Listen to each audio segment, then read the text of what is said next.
So great to see everybody here. My goodness, what a nice crowd coming out. Maybe it's the topic, which sounds weird, and people really want to know what I'm going to talk about. A friend of mine called me last night, having read the little précis of the address in our newsletter, and wanted to know whether I'd lost my mind. And I had to assure her no, that I hadn't, I don't think. But maybe others will have a different opinion, a different viewpoint. Actually, the title that I originally gave our editors was different. Somehow somebody did sort of a change. I don't know how it happened. In the title that I had first rendered, my original title was A Humanist's Search for Absolutes. And our editor had converted that into a humanist's, Secularism Is Not Enough. But it really boils down, I can work with that, it really boils down to the same thing. So I'm not complaining. In fact, this title is probably a better one. Well, let me start by saying this is time to devote ourselves to the practical concerns of life, to work, to politics, to taking care of our daily needs. And then there are times when we withdraw from the world and seek refuge in reflection, contemplation, perhaps meditation. Okay. Today, I want to withdraw from the preoccupations of daily life, and especially the conflicts of the political moment, which I feel simply bombarded with. I mean, I really feel a need sometimes just to withdraw and escape. It's so overwhelming. And what I want to do this morning is address more speculative things, philosophical things, and engage in some frankly intellectual musings. For this address, I won't make any hard claims. I'm just playing with ideas, so to speak, and I'm not even sure the ideas I want to put forward sort of coherently cohere with each other. Okay, I want to put out some speculative thoughts. I begin my address this morning with a personal confession of belief, which will sound very familiar to those of you who've known me for a good period of time. I am indeed an ethical culturist.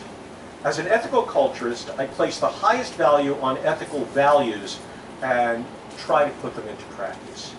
While an ethical culturist can believe in God, since in ethical culture ethics comes first, an ethical culturist's God must play no more than a supporting role in one's life.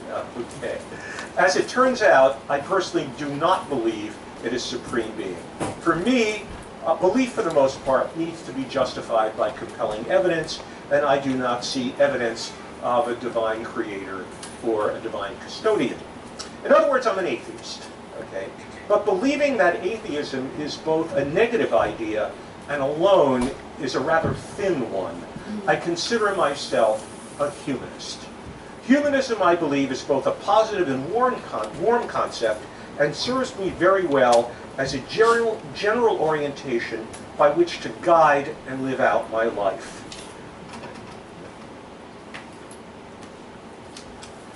In simplest terms, for me, humanism means a life dedicated to human flourishing, Not just for me alone, but for all people with whom I share the human experience. In fact, I extend my humanism even wider to include an appreciation for the natural world on which human life depends. To round out my creedal identity, I am a philosophical naturalist. By this I mean that in my belief, nature is all that there is, and there is nothing outside of nature. Naturalism, in concert with my atheism, leads me to a conviction that there do not exist freestanding, independent spiritual beings. That is, beings that do not possess bodies. As such, I do not believe in ghosts, nor angels, nor, as mentioned, the supreme spiritual being, namely God. Okay. Another way to slice this is to say that I live my life essentially as a secular, this-worldly person. I do not pray, and I do not believe that all things will work out for the best, necessarily work out for the best in the end. I do not believe in an independent life after death, nor in heaven nor hell. I do not believe in a literal human soul. I do believe that what we might refer to as, quote, a soul, is essentially a metaphor, perhaps a metaphor or stand-in or synonym for what we refer to as personality. My naturalism leads me to believe that our personality, our character, and our minds are ultimately dependent on our physical brains and are an expression of neural activity. When the brain dies, I believe that the soul or personality subjectively dies also. As an essentially secular person, I do not believe that we, either individually or as a species, are endowed with a prior meaning. I do not believe that at birth we are endowed with a divine assignment that gives us a purpose and which we then are committed to live out. While I believe that life can be and is in fact meaningful, the meaning we find in life is meaning that we ourselves create and is not given to us, is not rendered to us beforehand. Well, I've invoked a lot of negatives to try to explain my philosophy of life, but my life values, in fact, are overwhelmingly positive. A humanistic philosophy such as mine gives us a lot to do. I don't think that a humanist has much of a reason to be bored. If one is committed to human flourishing, which in my view includes the struggle for justice, then a world of enriching activities lies before us. The warmth of friendship, the pleasures of love, the fulfillment of shared human activity, the pursuit of art and music and literature, the love of knowledge, the expansion of the life of the mind, the joys of humor and laughter, the mastery of sports and physical activities, the exercise of curiosity, and the use of our intelligence and our resources to solve problems and overcome frustrations, those and an endless range of pursuits comprise the matrix within which the humanist occupies herself and finds meaning. Beyond that, as suggested, doing the right thing by others, the pursuit of justice, of striving to make the world a better place for the less fortunate, can certainly add meaning and purpose to life. This pursuit for many people is sufficient in and of itself, even without the guarantee that in the end, perfection or perfect justice will be achieved. The world of humanism is the world of science and reason and knowledge. It's a world of compassion, love, and justice, of art and music and culture, of physical and sexual fulfillment, of friendship, community, and the warmth of human togetherness.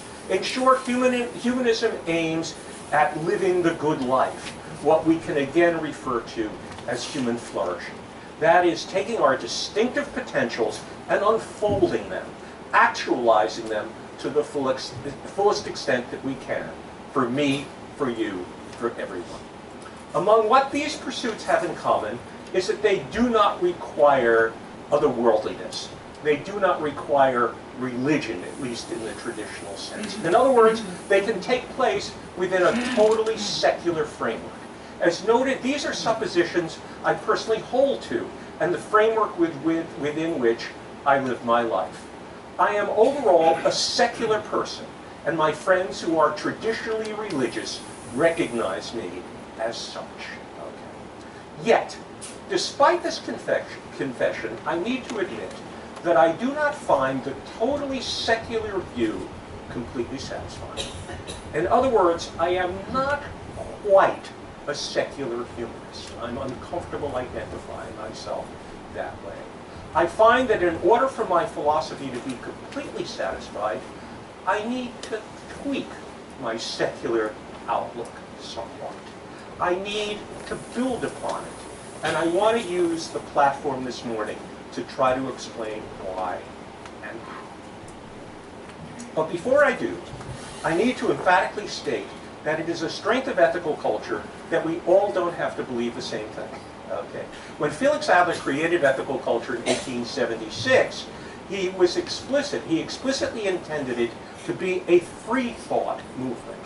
In other words, members in ethical culture did not have to accept a common dogma or a common creed in order to be members here, though a commitment to the primacy of ethics and the affirmation of the dignity of human beings comes pretty close to a common core belief. Beyond that, one can define oneself in some sense as religious or completely secular. One can believe in a spiritual realm beyond this world or be an unqualified atheist. Ethical culture does not ultimately take a position on that. Practically speaking, however, ethical culture cannot be for everyone. Since ethical culture, by definition, holds to the primacy of ethics, and if a person believes that one must first accept certain theological precepts in order to be an ethical person, such as the divinity of Jesus or that God delivered the moral law at Mount Sinai, then it would probably not be possible to square those beliefs with ethical culture. In other words, basic to ethical culture is that ethics does not need to stand on a theological ground. One who does believe that would be far better fitted to a church or a synagogue than an ethical society. So what this boils down to in practice is that people attracted to ethical culture tend to be on the agnostic atheist end of the spectrum, or if they are religious, consider themselves religious, or believe in God, their religious belief and their God is probably not going to be of the traditional or conventional variety. In other words, you can believe in a God, but you're not going to believe in the God that you're going to find in the Episcopal or Catholic Church and be a member of your ethical culture. Why? Because the presumption of Christianity, Judaism, and Islam as the monotheistic faiths is that in order to be an ethical person, you have to first accept certain theological principles, right? And so forth. Ethical culture basically says, and this was laid down by Adler at the beginning, what was revolutionary about ethical culture is that ethics can stand on its own. You can be a decent person whether you believe in hold to a theological principle, the divinity of Jesus, the law given at Sinai, or whatever you believe. You can be a moral person without having to ground it theologically. In other words, ethics is independent of theological belief. And if you believe that ethics is dependent on a theology, then in effect it becomes, I think in practice, very difficult to square your commitments with being, am I being clear about this? With ethical culture, conceptually. All right, that's where we came from. Other than that, yes, you can believe in God, you can believe in spiritual realities and so forth, as long as, in effect, your commitment to ethics is at the forefront, which means that your belief in God or spiritual realities is going to be somewhat personal. You are, in effect, to use the common cliche, which I always chuckle at, is that, in effect, in some sense, you're spiritual without being traditionally religious. Okay, in that sense. We allow for that. We welcome that in ethical culture. Okay. It is in the spirit of openness and the diversity of ideas that I want to share my thoughts with you this morning. And given ethical culture's lack of dogma and its commitment to the free mind, my ideas by no means need to be yours. At its best, the ethical platform address is a sharing, and not by any means the laying down of final truths. Okay? It's a sharing. I put my ideas there, you take what you can find useful, you reject what you think is wrong, and we engage in a dialectical or dialogical experience, and hopefully we all come away a little bit better off for it. Okay. Let me begin by saying that I am not quite a secular humanist, because in my view, secularism is, in fact, too preoccupied with the human realm and the fulfillment of human needs, to the exclusion of more fully appreciating those aspects of reality that are independent of human experiences and totally indifferent to the interests, concerns, strivings, and needs of human beings. It is too humanocentric, too exclusively focused on human beings and their interests. In briefest terms, my problem with a completely secular humanism is that it is too self-referencing with regard to human affairs, and does not sufficiently appreciate the farther reaches of reality that have nothing to do with us and our interests. This implies a great deal and can be expressed in several different ways, which again, perhaps at the end, don't all coherently fit together into a tight, unified philosophy. In the first instance, as I see it, humanism is broadly utilitarian. If human flourishing is the end to which humanism is dedicated, and there is nothing wrong with this, and a great deal that's right with it, then humanism is biased towards using the things of this world to help reach that end and maximizing human flourishing. The things of this world are therefore instrumentalities or tools to ensure human interests.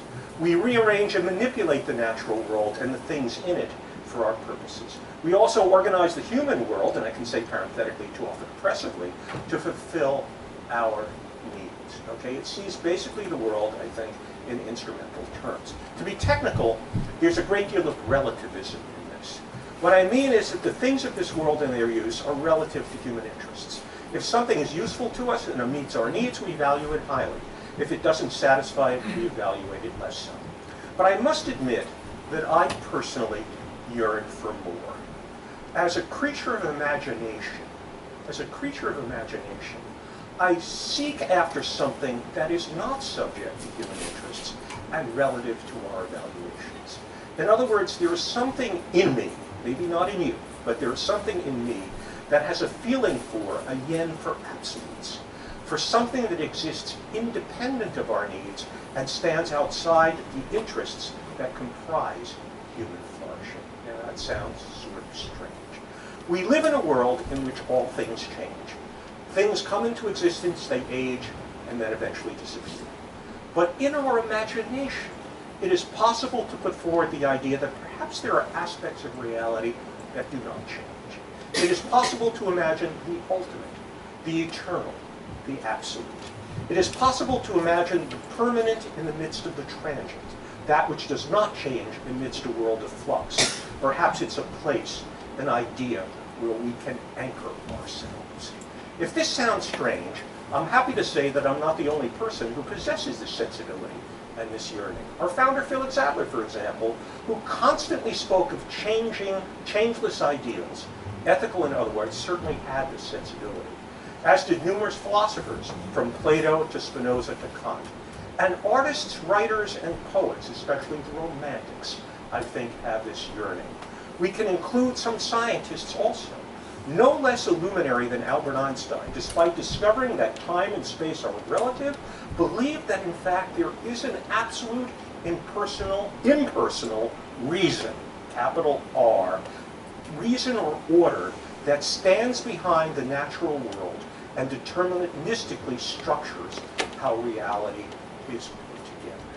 Okay. I just read this summer a delightful book entitled Searching for Stars on an Island in Maine. Strange title.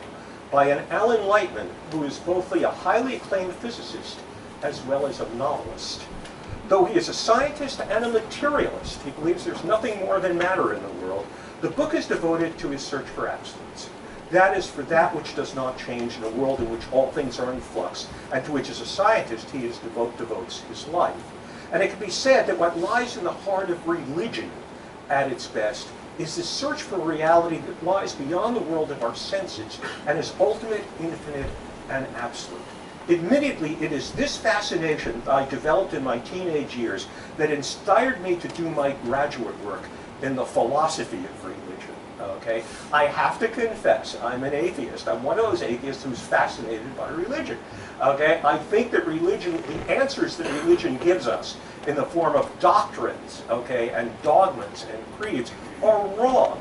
But I think the impulse, the questions that religion asks about ultimate meaning and purpose and how reality is put together, those questions are very, to my mind, very fascinating questions. It's that aspect of religion that I find interesting, not the detritus, how the whole thing spins out, you know, in terms of religious institutions and beliefs, but the questions, the impulse to ask the question, is there something behind this world? Do you know what I'm saying? This world of sense. Is there an ultimate reality in which we can anchor all things? Are there explanatory theories of reality which themselves do not need explanation because they're the source of everything that ultimately feed into them? These are fascinating questions that religion, is there a sense of ultimate being behind this world of sense? Again, maybe yes, maybe no, okay, but these are interesting questions that pique the imagination and the curiosity, and piqued my curiosity as a teenager, and led me go on to devote, I can't tell you how many years, and how much money, okay, pursuing 3 graduate degrees at Columbia University and being awarded a doctorate. It's a ritual hazing, by the way, to get a doctorate, right? And how many years and how much money it took, right, to pull out a diploma in the philosophy of religion. It starts with it doesn't make you a lot of money, but it is a fascinating, interesting question. I wanted to know what the great minds, philosophical and religious, have to say about these questions. Okay, let me just say that the mind can entertain opposites. We are finite beings, but with our minds we can imagine infinity, even if we cannot fully grasp it. We are limited in time. We observe that all things begin and end. But in our imagination, we can envision the eternal. Eternal can mean 2 things. It can either mean time with no end, Or eternal can mean timeless. That is reality that stands outside of time. I mean, these are interesting ideas to play with. Right? All things change. They grow, evolve, and decay. As the Greek philosopher Heraclitus said, quote, all things flow. And science continually verifies this. But with our minds, we can entertain the idea of changelessness, of perfection. The absolute is ultimate. It is an idea, a concept, a principle, or if you are traditionally religious, which I'm not, a being on which all things depend, which itself is dependent on nothing else. We live in a world where everything is relative and dependent on something else, but we can imagine absolutes. We can imagine ideas that are ultimate and stand alone, and again, are not dependent on anything else. And we can also imagine beyond the world we know, and can know, lies perhaps dimensions of reality that are forever unknown to us. And beyond the frontiers of the known and knowable, there lies mystery. Our knowledge is limited by our senses and our reason, even expanded by the phenomenal tools and ingenuity of science. But perhaps beyond the reaches of our senses and reason, there are domains of reality that our senses and reasons are not attuned to and cannot reach. This is, I think, is an intriguing question that I believe that science itself cannot ultimately answer.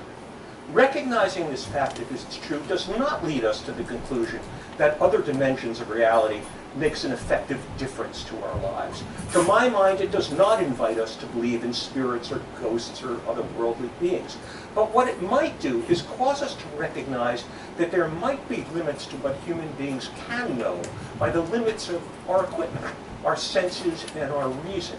It saves us, I think, from becoming self-impressed know-it-alls. It might be somewhat humbling, which is a point that I will make at the end.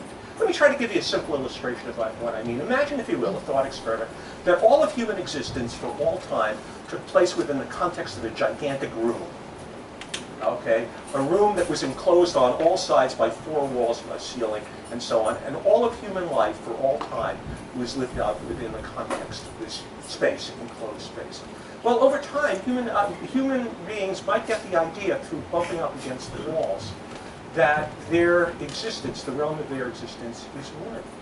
Okay? And they then might come to the conclusion that since it's limited by the walls, they are inside. And they then might logically or rationally conclude that if there's an inside, maybe there's an outside. But this room is inescapable. There is no way they can see or perceive anything beyond this room. All they might imagine is that there is something beyond the limits of their existence and their experience that lives outside of it, something that is forever unknowable. Well, I'm creating an analogy. Look at human senses. We have 5 senses, okay, that perceive the world in a particular way. We have reason, which we can extend in really phenomenally imaginative ways.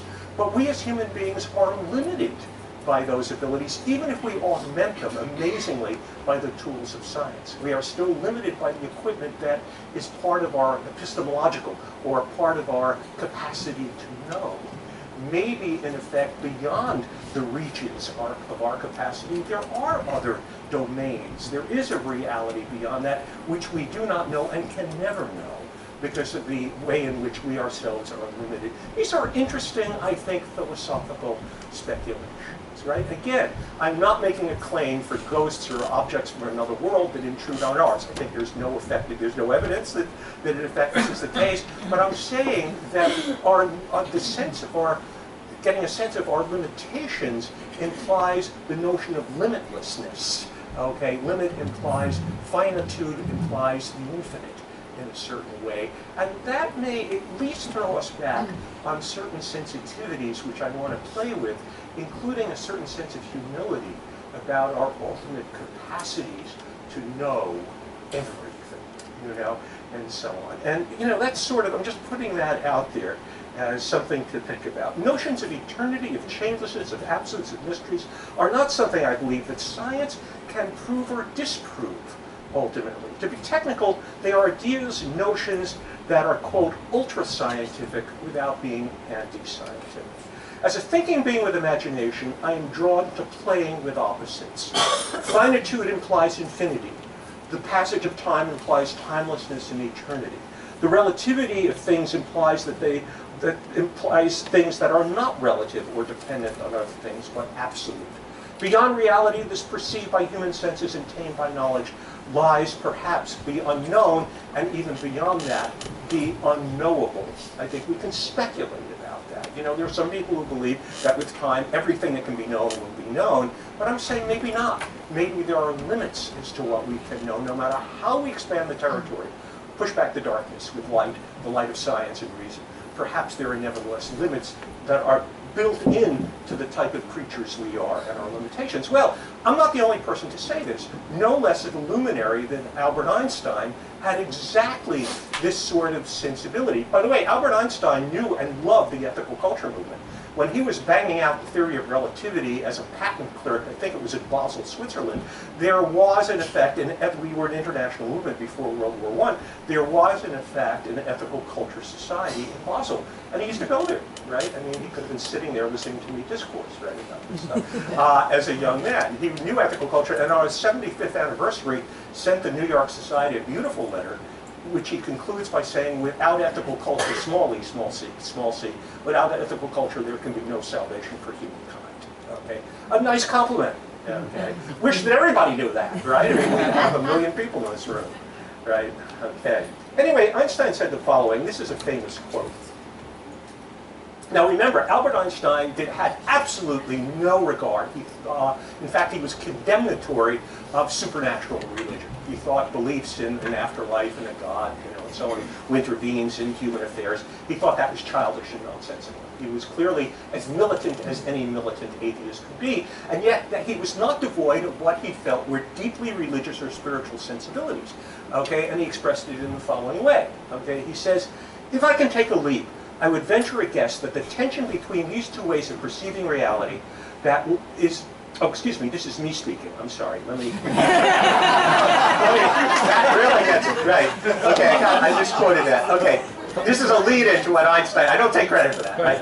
Let me just say that taking a leap, I would venture a guess that the tension between these two ways of perceiving reality, that is the relative and the absolute, okay, the limited and the limitless and so on, is something that lies behind and drives a great deal of creativity, okay?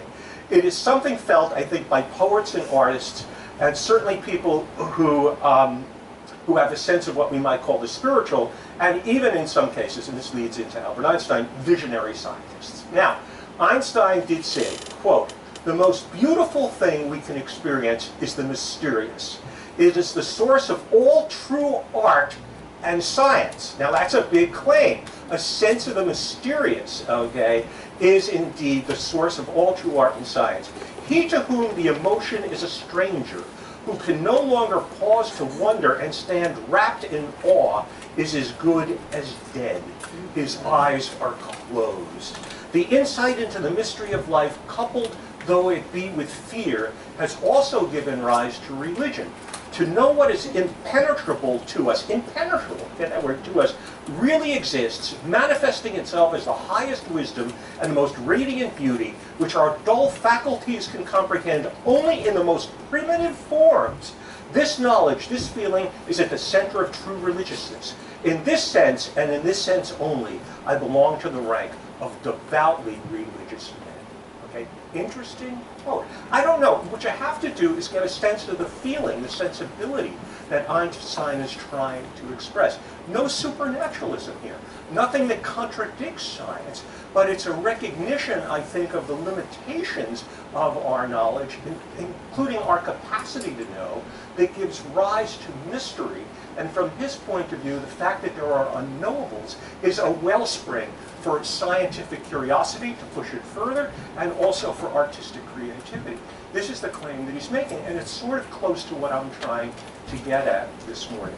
There's nothing, again, necessarily supernatural in this, but it does bespeak a sensitivity that goes deeper and is more far-reaching than the experience that we usually identify with an unadorned secular outlook. As I see it, there is a categorical difference between employing the things of this world for our purposes and our fulfillments, as opposed to what we might define as appreciating and in some sense simply reverencing the things of this world as they are, with no intent whatsoever in harnessing them to fulfill our interests. In other words, there are ways of relating to the world which are not utilitarian. And in my view, an unalloyed secularism doesn't really fully embrace that mode of relating to that aspect of experience. How to relate to reality, in my view, is complex and is subject to a variety of perspectives.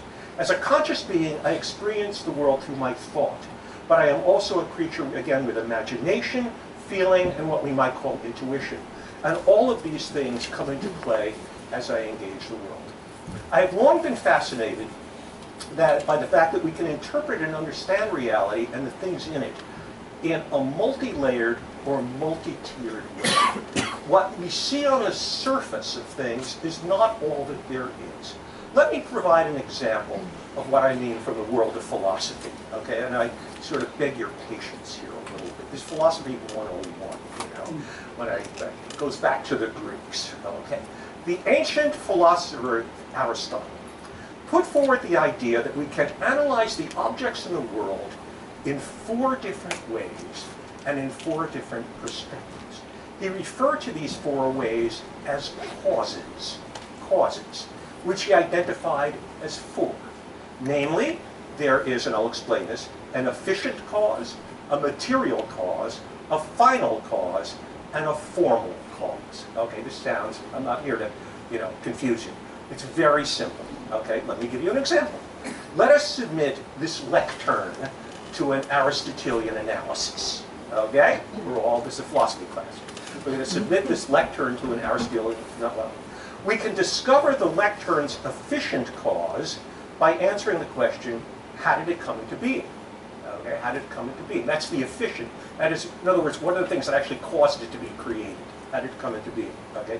An answer might be that it was created by a carpenter, or more accurately these days, in a factory, and was made by appropriate machinery. That's the efficient cause. How did it come to be? Okay? The material cause answers the question, what is it made of? Okay? And the answer to the material cause question is most likely it's, I think, made of wood. All right? Maybe it's made of some composite. I don't know. That's the material cause. The final cause, and this is a strange way of thinking, the final cause of something in Aristotle's philosophy has to do with the purpose that it serves. Okay? And here the answer, the final cause of the lectern, is to hold papers or a book which facilitates reading when speaking to a group of people, like I'm doing now. That's the purpose of the lectern, or its final cause. Okay? The last cause, the formal cause, is the one that most closely pertains to the view, my view, that reality is multi-tiered. The formal cause for Aristotle is, listen carefully, is the indwelling or underlying structure of the object expressed in mathematical, logical, or formal terms. It sounds highfalutin, but it's not, okay?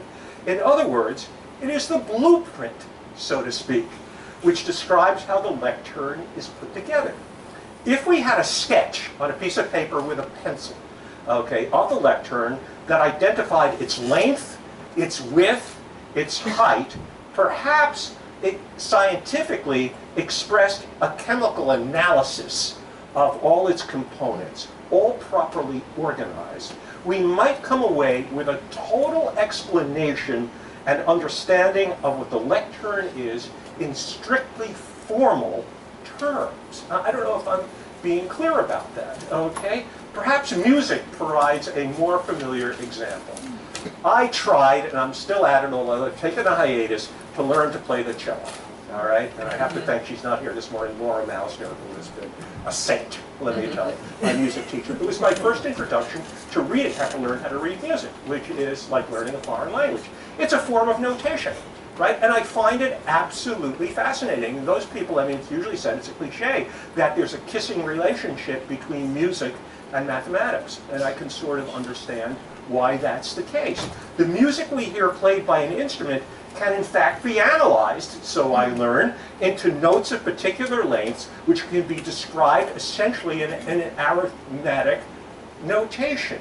Both the sound we hear and the arithmetic description are the same thing expressed via very two different attributes. In other words, the musical reality, the notes that you see on the page, okay, those little squiggles on the page, on the staff on different lines, if you read them correctly, you will see, in effect, that it is an abstract or formal description of a sound. The two are the same, but they take place through different attributes, okay? One is notational and formal, and the other one is oral that you hear experientially. But what they're reduced to are the same reality expressed in different ways. That's what Aristotle was trying to say. We can express the lectern by something we see, touch, and feel, or we can do a mathematical analysis of it and merely sketch. Do you see what I'm saying? How it's put together in very formal terms. That's what he referred to as the formal, okay, the formal cause. Now,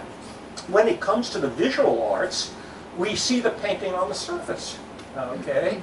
Think of a classical painting. But beneath the surface, we perceive, perhaps intuitively, a structure of line, form, perspective, and in some cases symmetry, that I would argue gives rise to our sense of beauty, okay? In other words, reality is twofold.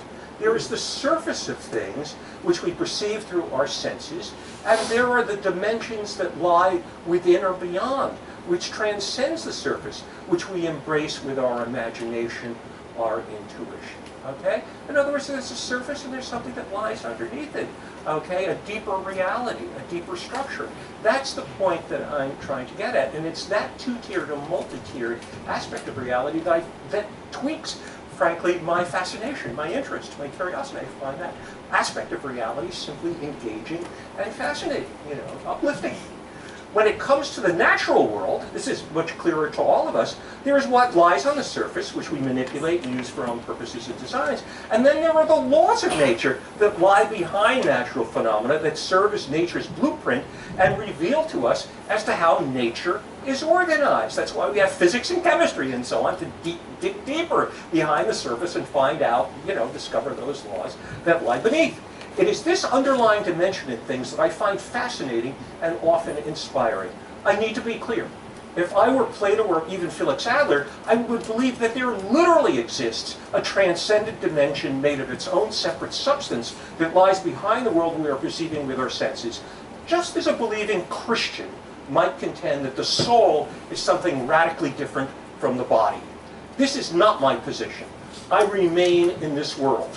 I believe that what I am calling the transcendent layer, the underlying beneath layer of reality, is ultimately a product of my thought and my projections. It is a function of psychology and not a separate substance outside the material world. I want to make that clear.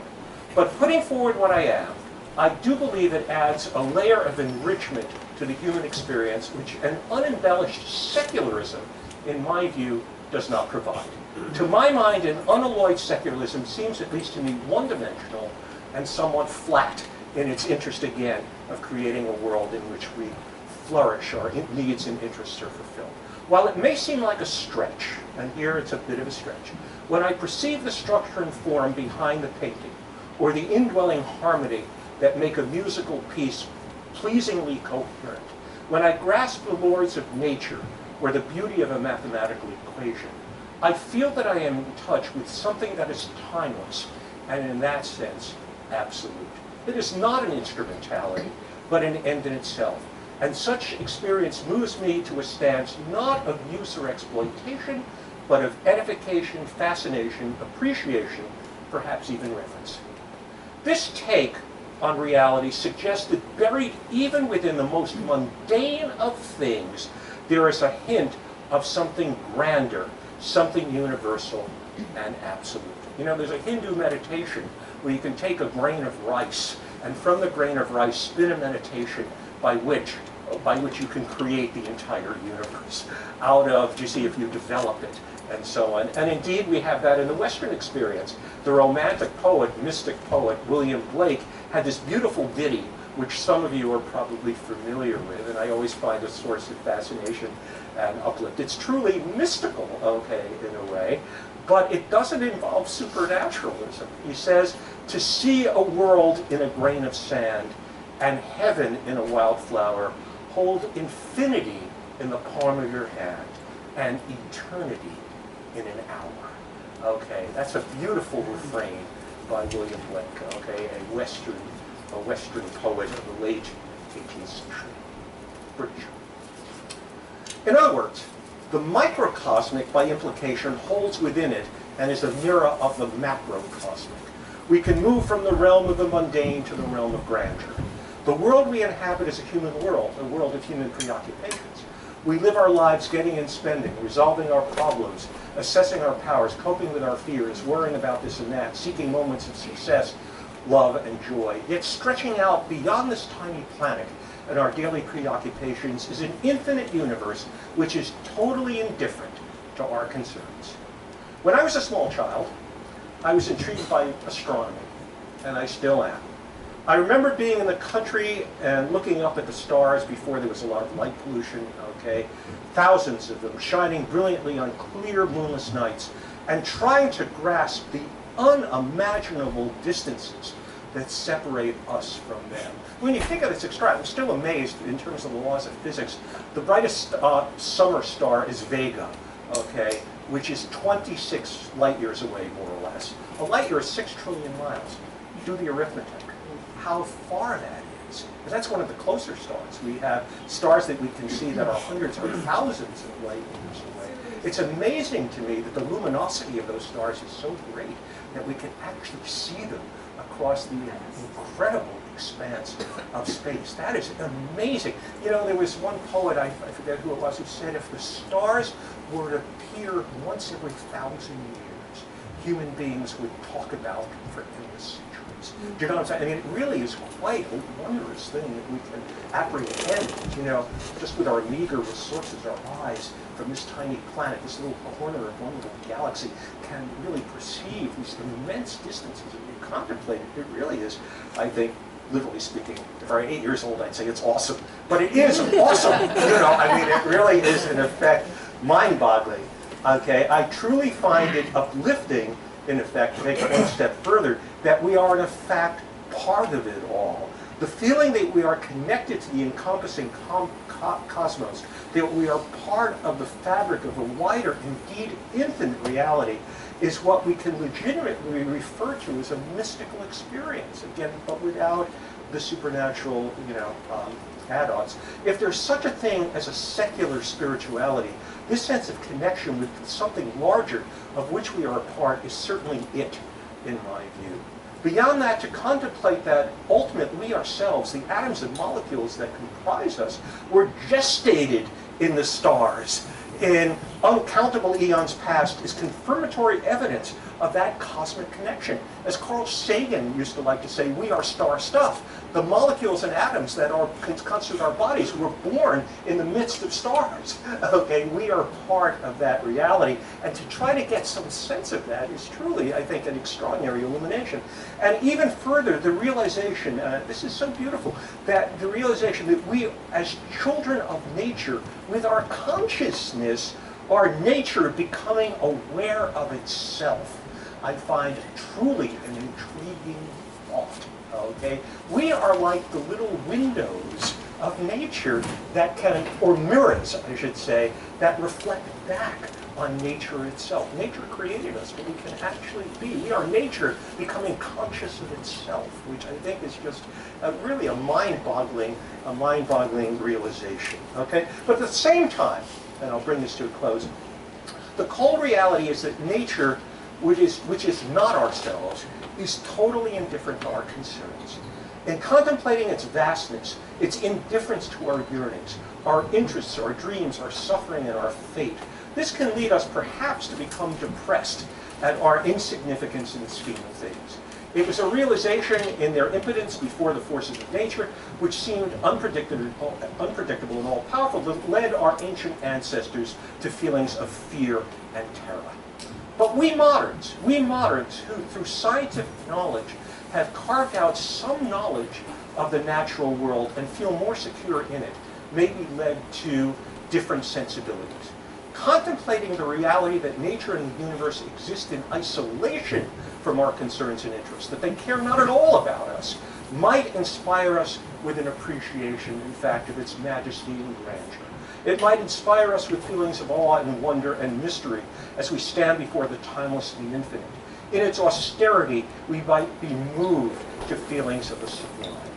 And in closing, I would argue, when we stand face to face with and contemplate the immensity of nature and recognize that it was not made for us and are moved to awe at nature's impersonal majesty, that encounter, in fact, might indeed help to chasten our egoism.